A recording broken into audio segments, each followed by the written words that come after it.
بسم اللہ الرحمن الرحیم۔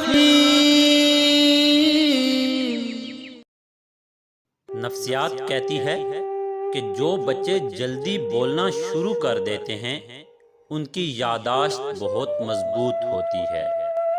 عورتیں شادی کے بعد انگوٹھیاں اور زیور پہنتی ہیں تاکہ دیکھنے والے کو پتہ چل سکے کہ وہ شادی شدہ ہیں۔ مرد حضرات کو البتہ اس کی ضرورت نہیں پڑتی، ان کی شکل سے ہی پتہ چل جاتا ہے۔ مرد بیچارہ شادی کے بعد بھی طالب علم رہتا ہے۔ بیوی کو لگتا ہے ماں سکھا رہی ہے اور ماں کو لگتا ہے کہ بیوی۔ دو چیزیں ایسی ہیں جس سے عورت شہوت سے بھڑک اٹھتی ہے: تنہائی اور اپنے شور کی فرقت۔ تین چیزوں کو ہمیشہ چھپا کر رکھنا چاہیے: عورت، دولت اور جائیداد۔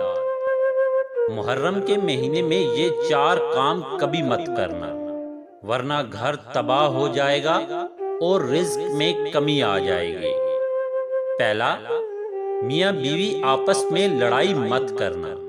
دوسرا، جو عورت محرم کے مہینے میں اپنے پردے کا خیال نہیں رکھتی اس کا گھر تباہ ہو جاتا ہے۔ تیسرا، جس گھر میں محرم کے مہینے میں گانے یا ڈرامے دیکھے جائیں وہ گھر تباہ ہو جاتا ہے۔ چوتھا، رات کو کبھی گھر میں جھاڑو مت دینا۔